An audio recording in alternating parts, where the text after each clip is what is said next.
Assalamualaikum warahmatullahi wabarakatuh.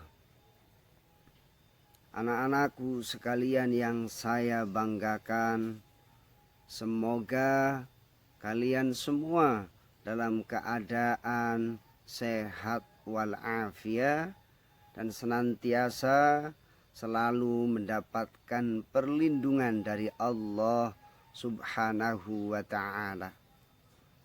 Anak-anakku, kali ini kita akan belajar pelajaran pendidikan agama Islam dan budi pekerti. Namun sebelum kita belajar, alangkah baiknya kita memulai pembelajaran kita dengan membaca doa.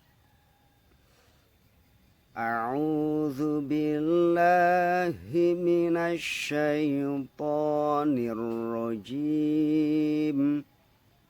Bismillahirrahmanirrahim. Raditu billahi rabba wa bil islami dina wa bi Muhammadin nabiyyan wa rasula. Rabbi zidni ilma warzuqni fahma. Allahumma aftah lana hikmatak wanshur alaina rahmatak min khazaini rahmatik ya arhamar rahimin. Amin ya rabbal alamin. Semoga dengan kita mengawali pembelajaran kita dengan doa, mudah-mudahan kita mampu mendapatkan ilmu-ilmu yang bermanfaat, mudah meresap dalam hati kita. Mari kita ikuti pembelajaran kita pada hari ini dengan baik. Semoga kita mendapatkan ilmu yang bermanfaat.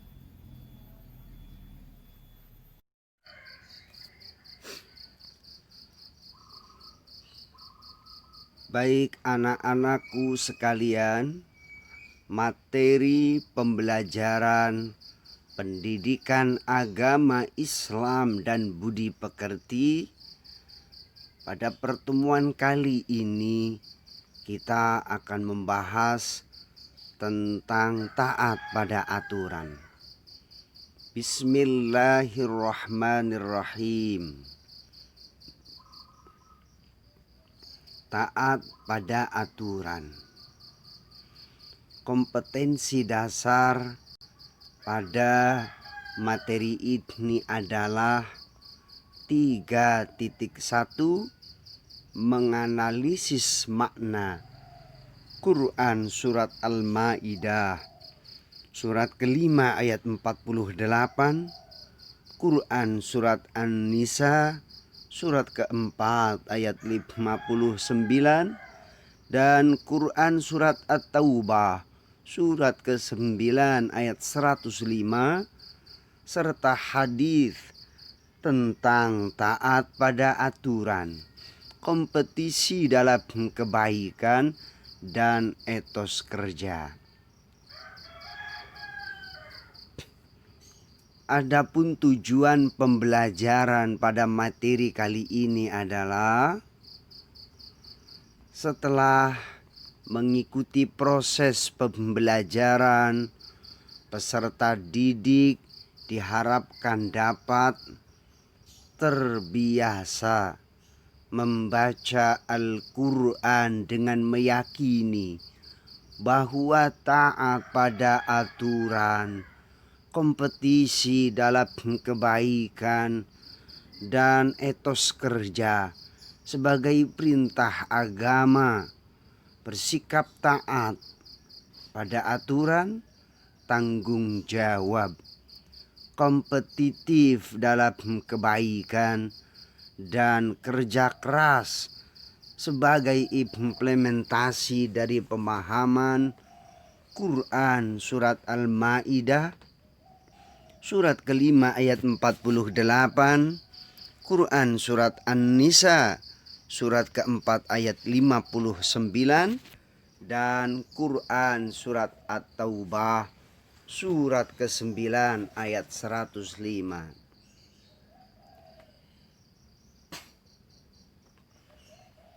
Kita memasuki kajian Quran surat An-Nisa surat keempat ayat 59 tentang ketaatan.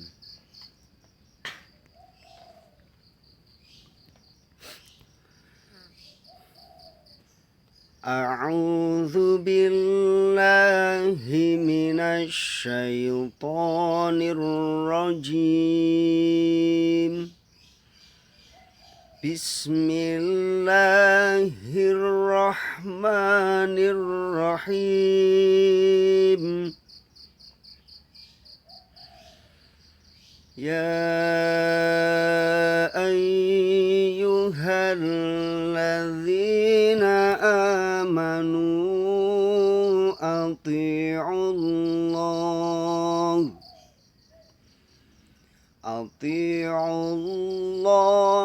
wa ati'ur rasul wa ulil amri minkum.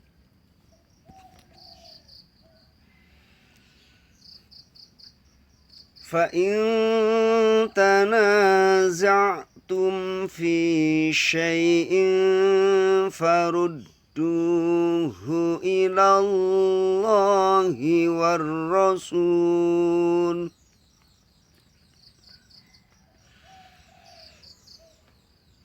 Farudduhu ila Allahi war rasul in kuntum tu'minuna billah.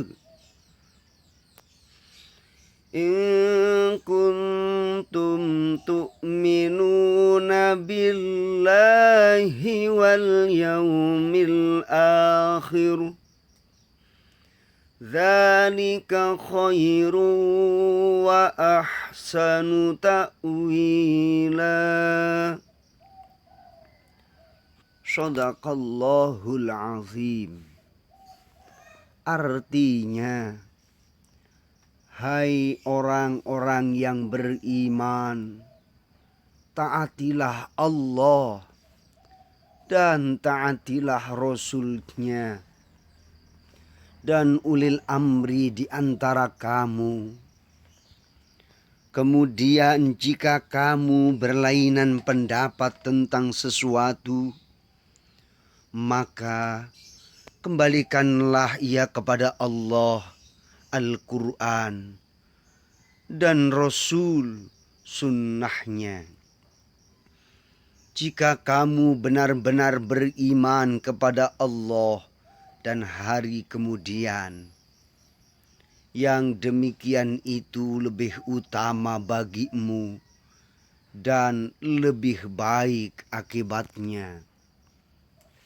Quran surat An-Nisa ayat 59.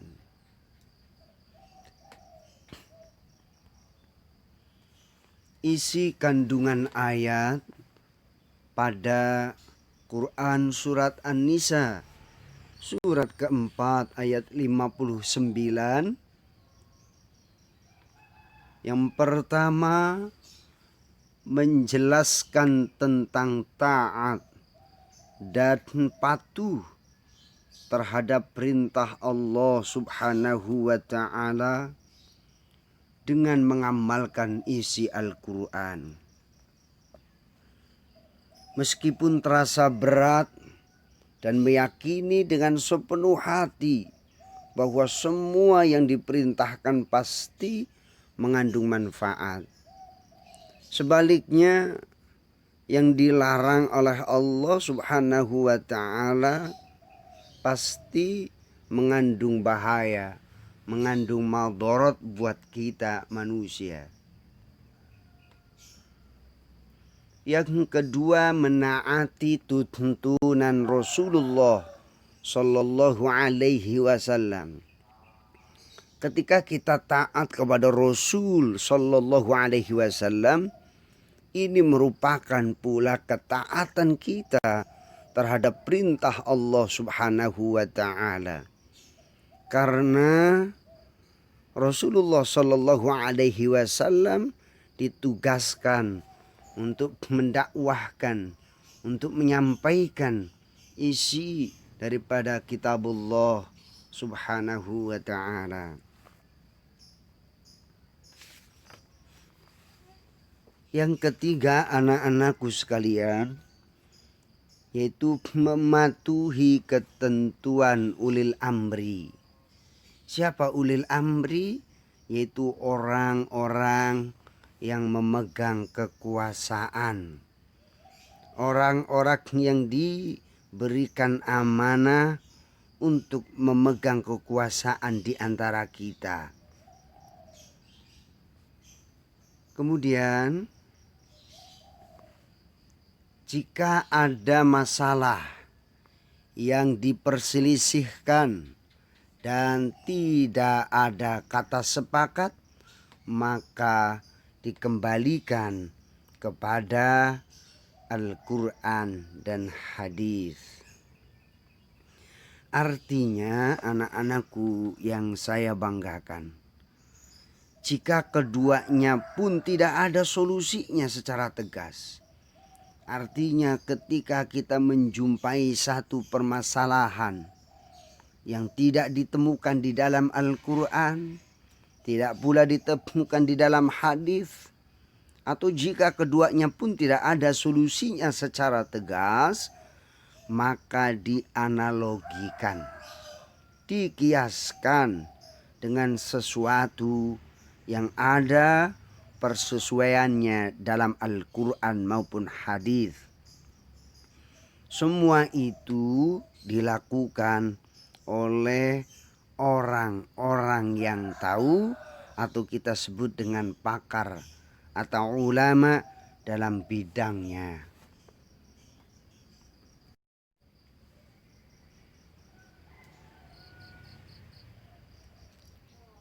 Kita masuk pada kajian hadis tentang taat pada aturan. Bismillahirrahmanirrahim.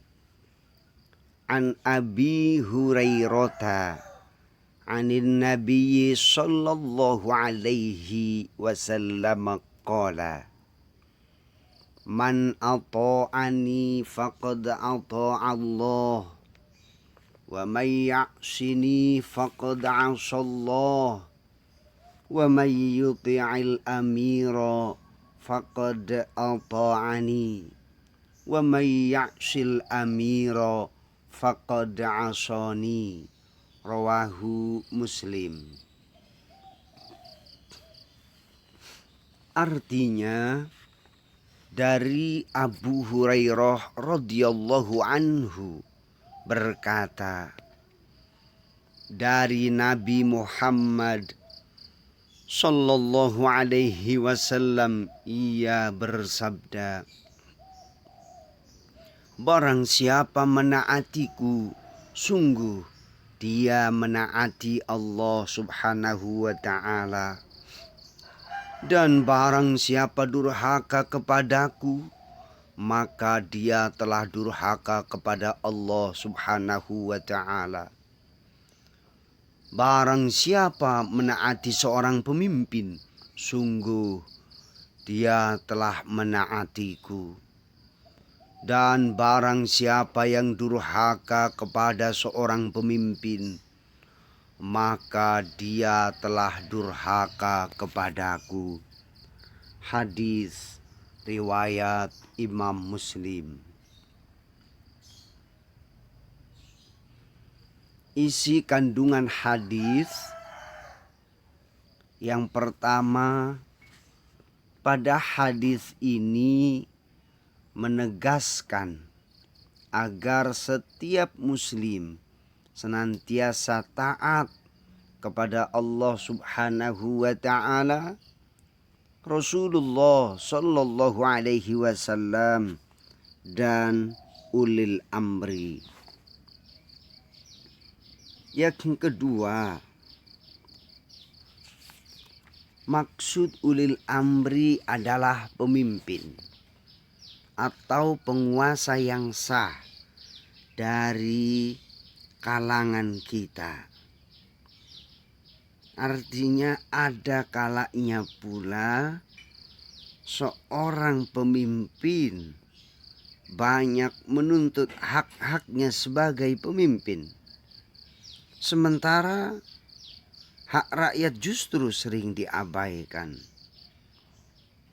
Jika hal tersebut terjadi, itulah sisi kelemahan pemimpin, karena ia juga manusia sebagaimana juga rakyatnya.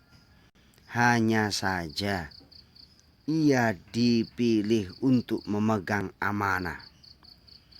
Maka dalam keadaan seperti ini, rakyat tetap harus taat kepadanya selagi perintahnya secara nyata tidak bertentangan dengan perintah Allah Subhanahu wa ta'ala. Karena ketaatan rakyat dan sikap pribadi pemimpin adalah dua hal yang berbeda.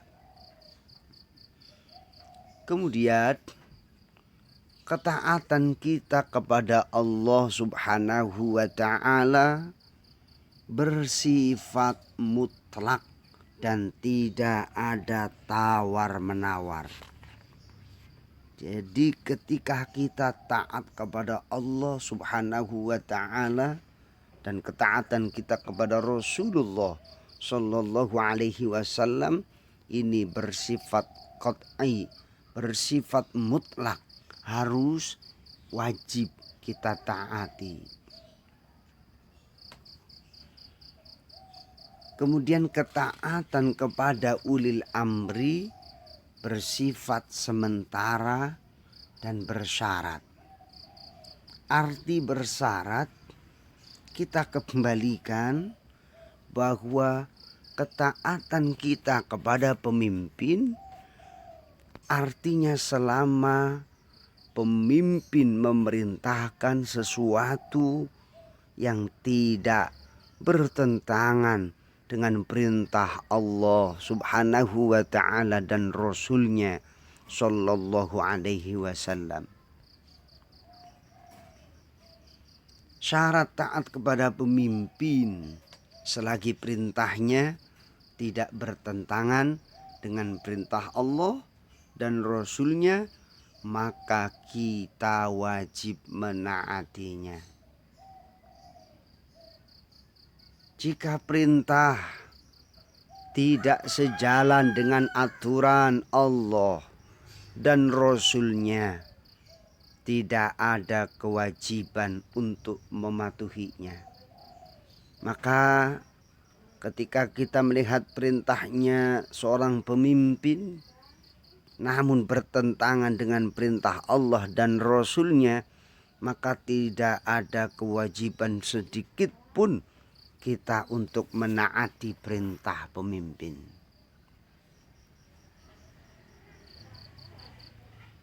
Pengertian taat.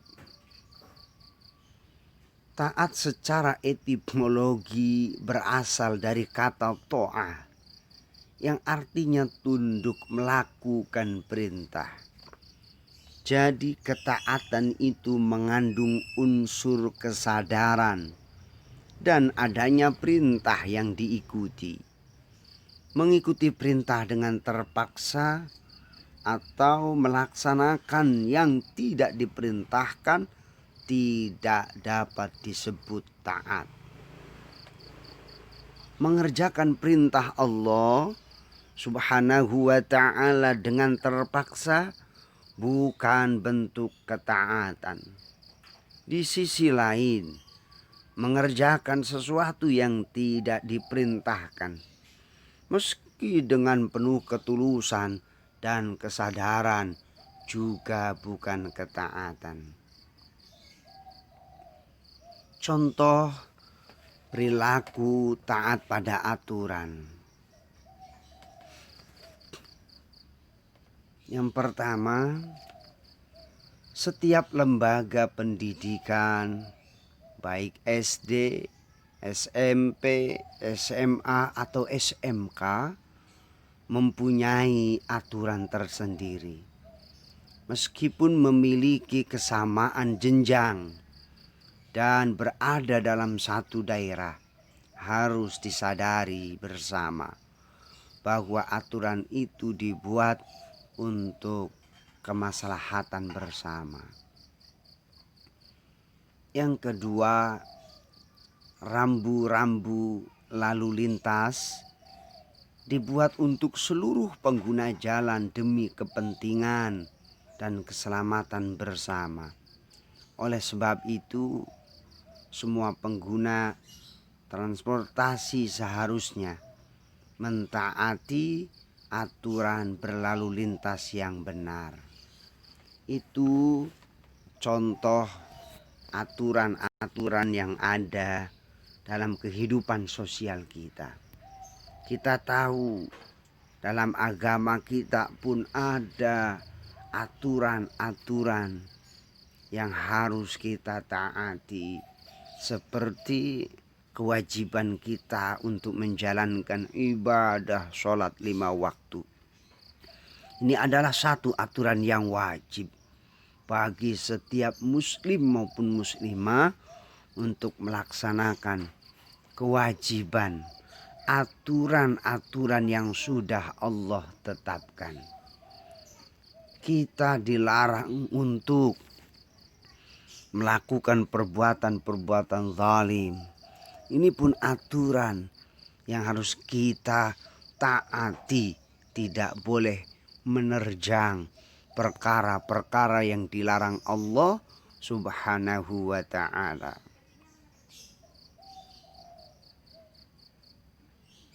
Baik anak-anakku sekalian, itulah materi kita, yaitu tentang taat pada aturan. Semoga materi ini membangunkan kesadaran dalam diri kita untuk senantiasa tunduk patuh terhadap aturan dimanapun kita berada. Bahkan di lingkungan rumah kita saja bersama dengan keluarga ada aturan-aturan yang harus kita taati. Di lingkungan sekolah, di lingkungan masyarakat, bahkan yang lebih luas sekalipun, ada aturan-aturan yang harus kita taati. Begitu pula dalam aturan agama kita. Jangan sampai kita mengabaikan perintah Allah, mengabaikan perintah Rasulullah. Sebagai mukmin, mukminah, sebagai muslim, muslimah yang baik, tanda kebaikan kita dihadapkan terhadap aturan, maka kita senantiasa tunduk patuh terhadap aturan tersebut. Terima kasih, semoga bermanfaat. Wassalamualaikum warahmatullahi wabarakatuh. Demikianlah materi pembelajaran pendidikan Islam pada kali ini yang sudah kita pelajari, dengan harapan mudah-mudahan apa yang sudah kita raih, apa yang sudah kita pelajari dapat kita amalkan dalam kehidupan kita sehari-hari. Kita tutup pembelajaran kita dengan membaca doa kafaratul majlis. Subhanakallahumma wa bihamdika asyhadu an la ilaha illa anta astaghfiruka wa atubu ilaik. Hadanallah wa iyyakum ajma'in. Semoga kita senantiasa selalu mendapatkan hidayah, petunjuk dari Allah Subhanahu wa ta'ala. Wassalamualaikum warahmatullahi wabarakatuh.